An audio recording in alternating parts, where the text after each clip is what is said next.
Hello and welcome to Unedited Economics. Today we're going to be talking about marginal benefit. So let's talk about donuts. Imagine that you haven't eaten a donut in almost a year and you see it there on the counter at the store, a beautiful, beautiful donut. And you buy it and you eat it and you get the most satisfaction you've gotten from any food you've ever eaten in your entire life. And you decide, I'm going to eat another donut, a second donut. You eat it and you don't feel that first satisfaction that you really originally felt. So you figure maybe that's just a fluke. So you eat a third donut and suddenly you're not really interested in eating the donuts anymore. You're getting very little satisfaction. Every single time you take another bite of a donut, you like it less and less and less. In economics, this is known as a concept called marginal benefit. And it looks a little bit like this. Marginal benefit. Downward. Because every time you eat another donut, the change in the satisfaction is decreasing. This is a little thing, how people make decisions. So let's add a second aspect to this.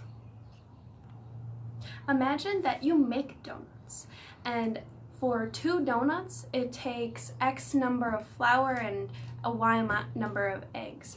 And every single time you make another donut, you need more and more and more eggs and more flour.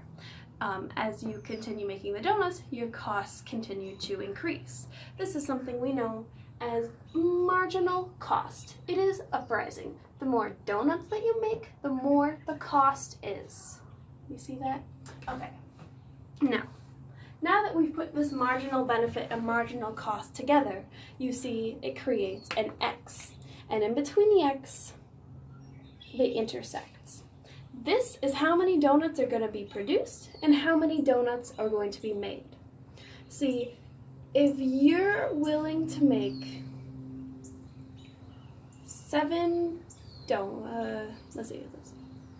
3 donuts at the quantity of $7. These must be stand donuts, that's quite expensive.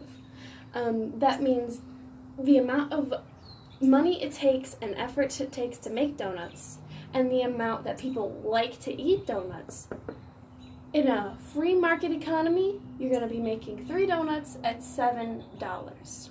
Now, you can use this exact graph, if you recognize it, as a supply and demand graph.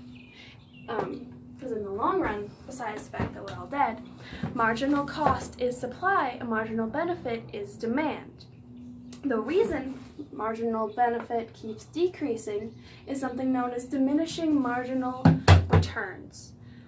And that's the idea that every time you eat another donut, that satisfaction decreases. Very important, very basic, one of the most important things that you'll ever learn. Oh, one more thing. The reason it's known as marginal, we're not graphing benefit and cost. We're graphing satisfaction.